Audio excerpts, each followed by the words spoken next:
welcome. This is QTV News. I am Mamudu Gajaga and thank you for joining us. We are broadcasting from our studios on Caraba Avenue. First, we look at the main local and international news headlines. A three-day workshop which concluded on Wednesday on the ratification of the African Disability Protocol has been strongly critical of inaction in addressing disability rights.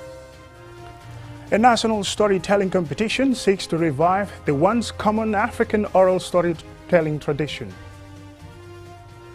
40 journalists from the electronic and print media have been brought up to speed via a day-long familiarization event on the core functions of the Gambia Maritime Administration.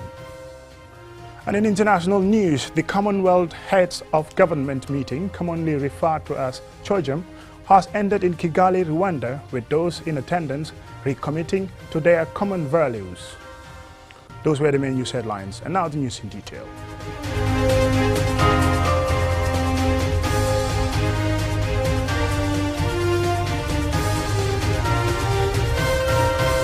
Welcome and thank you if you're just joining us. This is QTV News. In many African countries, only lip service is paid to disability rights. As part of efforts to change this, the Gambia Federation of the Disabled, GFD, in collaboration with the African Disability Forum, ADF, through Health, Education and Livelihood Africa, began a three-day workshop which concluded on Wednesday on the ratification of the African Disability Protocol. Our reporter Omar P. Jallo attended the opening ceremony and he now reports. Mobilized support amongst right holders and duty bearers to urgently ratify the African Disability Protocol, to identify actions that will accelerate the implementation of the conventions which relates to the rights of persons with disability and sustainable development goals. In his welcoming remarks, the chairperson of the Gambia Federation of the Disabled, Mohamed Krubali, reveals that the African Disability Protocol is the legal framework through which African Union member states are expected to formulate disability laws and policies to promote disability rights in their countries, adding that the COVID-19 pandemic has greatly affected people with disabilities across the continent, so now more than ever is the time to advocate for governments to ratify the protocol. He called on all stakeholders to collaborate and work towards the ratification so that the lives of millions of people with disabilities can be improved. The African Disability Protocol addresses overwhelmingly about women and girls with disabilities. An African Disability Protocol also explicitly addresses the issue of harmful practices that are often exercised upon persons with disabilities on the African continent. Bafu Jeng, a senior state counsel at the Ministry of Justice, said although the UN Convention on the Rights of Persons with Disability, UNCRPD, is the first comprehensive human rights treaty of the century, it does not address the unique challenges in the way the African Disability Protocol does. She adds that the protocol builds on the rights enshrined in the UNCRPD and Universal Declaration of Human Rights, but uses a right-based approach and is more detailed and illustrative in representing the uniqueness of the African context. Seni Kamara from the Ministry of Gender, Children and Social Welfare explained that the African Disability Protocol ensures that no one is truly left behind. He adds that the protocol takes African practices and concerns into consideration to tackle the deep-rooted issues of disability discrimination so that everyone can access health, education and employment without stigma and ensure that lives of people with disability improve. Modulamin Biba, the Vice Chairperson of the Select Committee on Health, Disaster, Humanitarian Relief and Refugee, who represented the Speaker of the National Assembly at the event, explained what the National Assembly is doing to ensure the enactment of the national and international instruments, particularly those relating to persons with disability. As far as whose laws are concerned, we must do whatever it takes for the issue of national interest to make sure that we are part of any initiative or any solution to make sure that there are laws that will always protect and promote the existence of people with disability in this country. The African Protocol addresses and encompasses specific issues such as customs, traditional beliefs, harmful practices, and the role of the family, caregivers, and the community. It is therefore vital that the advocacy work continue to ensure ratification of the protocol. Reporting for QTV News, I am Omar P. Jallo. Now, the art of oral storytelling was once integral to traditional African societies, through which lessons about our culture, traditions, values, and history were passed from one generation to another. However, the era of such a significant practice is diminishing due to many factors. Now, there are efforts to revive and promote storytelling in the Gambia through a national competition organized by the Young Writers Association of the Gambia. Murlamin Choi has more. Life is full of stories to be told about our present and past experiences using several means and forms. In Africa, oral storytelling has been a significant means of preserving customs, beliefs, traditions, behaviors, and significantly defending our social order. For centuries, it was a common practice at night in calm settings to have children sit around a fireside held spellbound by the narration of oral stories by parents, guardians, and older relatives. This practice is fast fading in our daily interactions at family level, despite it being what many regard as one of the effective ways of training and preparing our children for the world. Sira Sonko is a participant at the National Storytelling Competition and belongs to a new generation, most of whom benefit little or not at all from the joys and lessons of storytelling. Sira is not happy about the present-day diminishing of oral storytelling tradition. As I am speaking to you right now, I am not comfortable with that, because it is not something which is advisable. And in life, in any aspect of it you do, there are two things, which is the advantage and the disadvantage. So at this point, it is very disadvantageous to us young ones, the upcoming ones in general. Aware of the significance of storytelling in our society, the Young Writers Association of the Gambia has mobilized children from different schools for the first ever national storytelling competition to inspire a commitment to telling stories about ourselves. 9 made it to the finals on Tuesday, which is centered on the theme, Our Culture, One Identity in Traditional Gambian Society. Modlamin H. Al-Musaf Sow is an author and founder of the Young Writers Association of the Gambia. The Gambia of yesterday, when people had value and had so much respect in society. The Gambia of yesterday, when women in fact wore wrappers, they felt shy to even, hang their dryings outside where people can actually see them or visitors can see. There was shame, there was value, there was culture, there was respect or tradition, there was etiquette. But nowadays society has failed us and we have failed ourselves woefully, and we fail to revive most of these things. In a spectacular display of talent in the National Storytelling Competition, participants dressed in traditional costumes tell stories mostly in our local languages to recollect and send lessons about our tradition, culture and values that define our collective identity as a nation.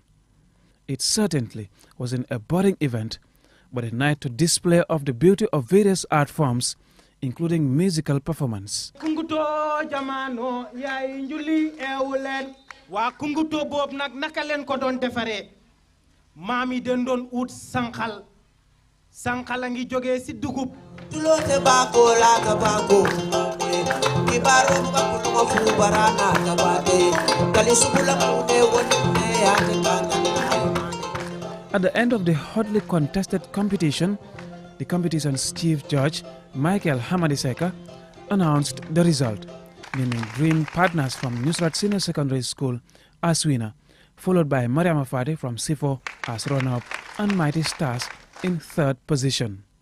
The current lack of storytelling at home is blamed on the impact of technology, globalization and fast-changing economic factors on our society. These have led to little or no time to tell stories, including about our historical legends, beliefs, culture, customs and traditions that were effectively passed from one generation to another through storytelling. Mahmoud Lamin Choi, QTV News. Well, a lovely story there by Mahmoud Lamin Choi, and it reminds me the days of Talin Dima and Lebon Lupain. But kids of today wouldn't understand. Let's move on with the news.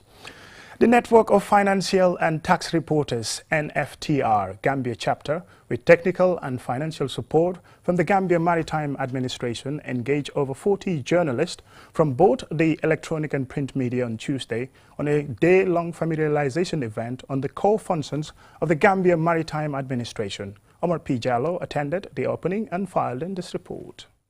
Established in 2006, the Gambia Maritime Administration GMA started operation in 2009. The administration is focused on the development of the maritime industry and to ensure a safe navigation in the Gambia's water and the preservation of the marine environment amongst other functions. In his welcoming remarks, the NFTR President Abdoulaye Nyoke described the media sensitization as timely, saying the majority of the Gambian journalists are ignorant of the acts, regulations and activities of the Gambian Maritime Administration. Today's event is a special one for the fact that this is the first time that over 40 media practitioners will be exposed on the legal framework embedded on the GMA Acts and Regulation. As media personnel, we are very much appreciative of this support for the fact that the knowledge gained will greatly help the media to report accurately and effectively about the roles and mandates of the Gambia Maritime Administration sector. The president of the Gambia Press Union, Mohamed M.S. Ba, said the activities of the Gambia Maritime Administration is underreported due to journalists' lack of knowledge. He urged participants to familiarize themselves with the GMS 5-year strategic plan, which was recently validated to improve their knowledge of the sector.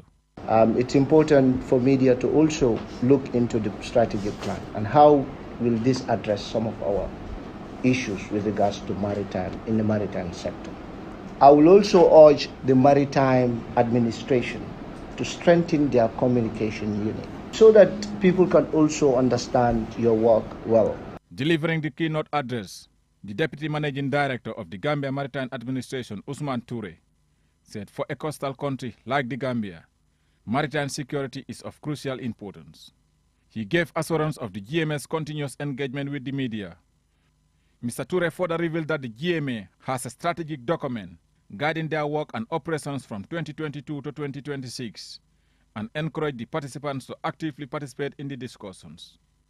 I want to particularly express my appreciation of the work of the media in the country's development, and I wish to assure you that GMA has an open door policy. And, we cannot go without the media.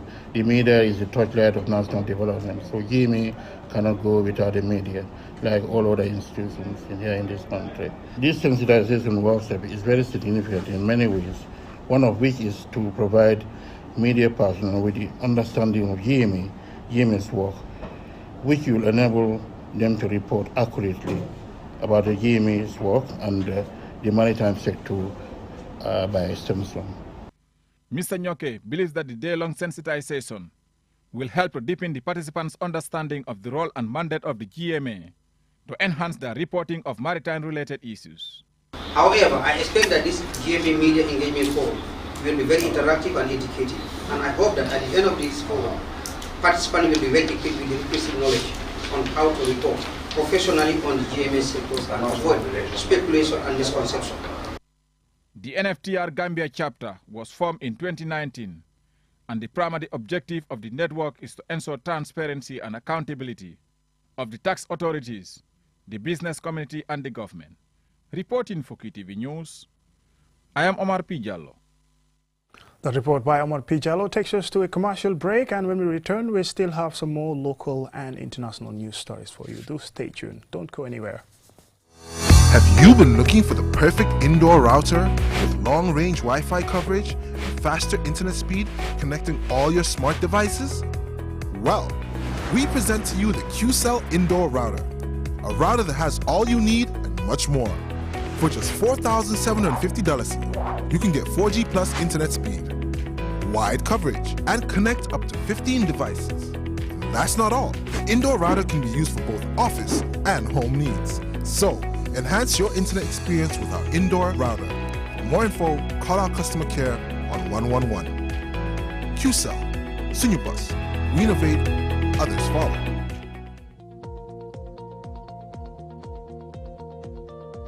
To make sure your company's products and services reach your potential customers, it is essential that you choose the right channel for your marketing purposes.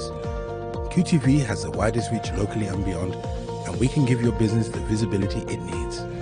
Call QTV Marketing on +220 324 4444 or email us at marketing@qtv.gm and take your business to the world.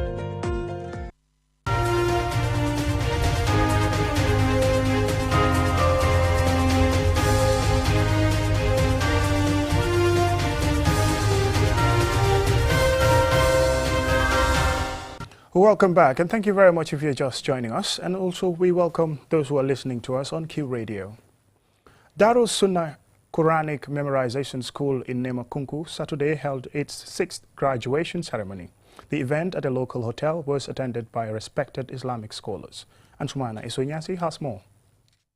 Darul Sunnah is a bilingual school that focuses mainly on teaching Quranic memorization. Established in 2010 with only 7 students, the school has since graduated hundreds of students, many of whom now teach in various Islamic schools in the country. 15 students from this year's graduating batch and 29 ex-students are being awarded certificates, formally recognizing them as Hafiz, an Arabic word meaning one who has memorized the Holy Quran. Several speakers, including respected Islamic scholars, Sheikh Ibrahim Jaju, Sheikh Dauda Jao, and Imam Chebu Cham, amongst other speakers, all spoke on the importance of seeking knowledge and the need to encourage one's child to study the Quran. They thanked the management of Darul Sunnah for their invaluable contribution to Islam. They also urged government to give more support to Arabic schools in the country. Sheikh Tal, principal of the school, congratulates the graduates and thanked parents for always supporting the school. And while seeking more support, he expressed delight at the presence of respected Islamic scholars at his school's graduation ceremony. waaw mu nekk misaalu mag suñ kaw ak kontaante suñ toogee xew-xew bi gis fi kilifa yi gën a mag si Gambia ñoom Cheikh Ibrahim. It means a lot to us, and we are happy to receive them. These are people we look up to, and so their presence here means a lot to us. As a school, we are happy to teach students the Quran. However, we need more support. We really do. We intend to expand, to build a few more classrooms, but we do not have the resources. Mulfa Sanyang, board chairman of the school, said the school has experienced rapid growth since its establishment, adding that the introduction of subjects such as English language and mathematics shows the school's ambition to develop into a well-recognized learning institution. Today's event is excellent. We are very much impressed of today's event, because usually we normally have it in Nemakunku. Our last graduation we had it at Nemakunku at the school, but this time around we take it to be a bigger one, at least to entice a lot of people, who are into Quran. This will help people, at least, who would want to send their kids to school, because it's a larger event, it's a big event. Graduates Zainab Almame Jabi and Haruna Muhammad Ba expressed delight at being able to memorize the Quran and being awarded in the presence of their parents. I feel so glad. I can just show how happy I am. I have been memorizing it for 3 years, but in these 3 years is what I realized. The joy in me, I can say it. I'm very happy, I'm grateful, and I urge everyone to go in for the memorization. It's very good. Also, it's open your mind. Anything that you are given, you can observe it. Q Group's Mohammed Jao was among several individuals who were awarded for their invaluable contribution to supporting Islamic schools in the country. His award was received by respected Islamic scholar Sheikh Ibrahim Cham, who thanked the school's management for recognizing Mr. Ja's contribution, adding that the Q Group chairman remains committed to supporting Islamic schools in the Gambia. Ansmane Soynyasi for KTV News. Now, why do fewer people go to work when it rains? Well, of course, we're talking about in the Gambia.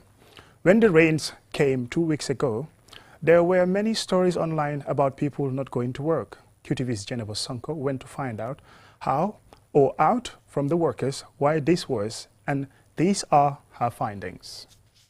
Research shows that the moods of employees will gradually be lower as there's no sunlight to cheer them up. The most common impact employers will experience from a rainy day is a lower employee attendance and productivity.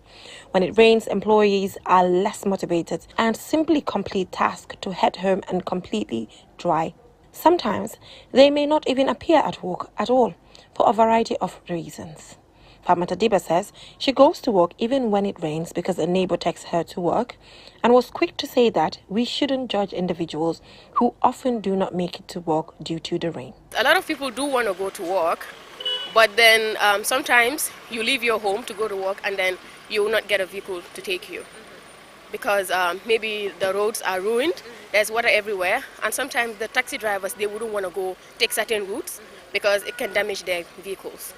Yeah, so because I've had experiences where I've seen a lot of people on the roadside, they've drained wet, but drenched wet in, but then they can't find transport to go. Ibrahim Asambu from Brikama blames poor infrastructure for being unable to make it to work when it rains. It's even happened to me, in time of rain season, it's too difficult for me to even use my car to go for work due to condition of the road.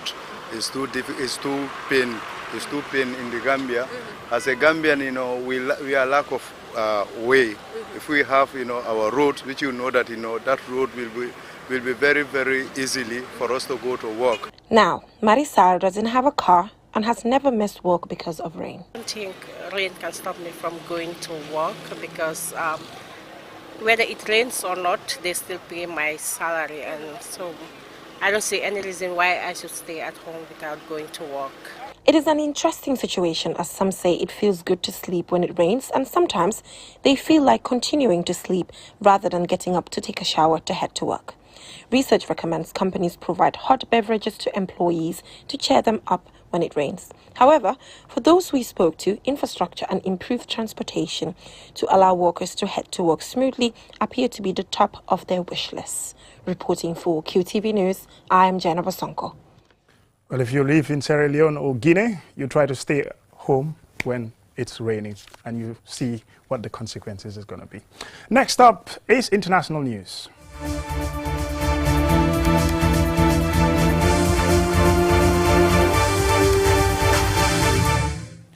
The Commonwealth Heads of Government meeting, commonly referred to as CHOGM, has ended in Kigali, Rwanda, with the nations in attendance recommitting to their common values. More in this report. The Commonwealth Heads of Government meeting 2022 in Kigali, Rwanda. We are the most significant grouping of countries in the history of the world, which is bound, above all, by values which we all aspire to. Over 50 heads of government were welcomed by host and the new chair of the Commonwealth Committee, His Excellency Paul Kagame, President of Rwanda. We need to keep making sure that the Commonwealth, when we talk about the Commonwealth, we actually mean the Commonwealth. No one is left behind. Head of the Commonwealth, His Royal Highness the Prince of Wales, affirmed the collective power of the Commonwealth countries gathering together. Our Commonwealth family is, and will always remain, a free association of independent, self-governing nations.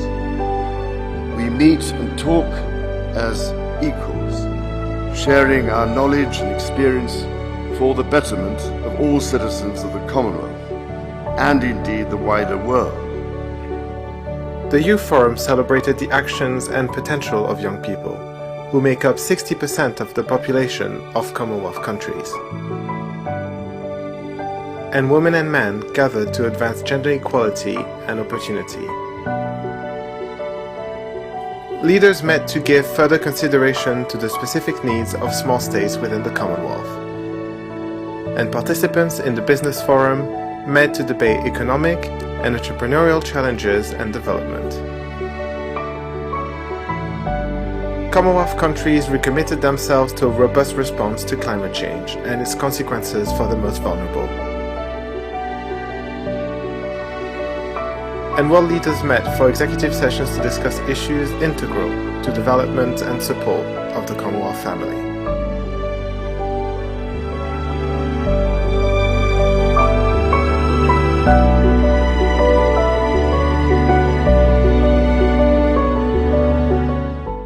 Well, that report was provided to us by the Commonwealth Secretariat. We say thank you very much. And before we end this news bulletin, a recap of our main news headlines. A three-day workshop which concluded on Wednesday on the ratification of the African Disability Protocol has been strongly critical of inaction in addressing disability rights. We heard about a national storytelling competition which seeks to revive the once common African oral storytelling tradition.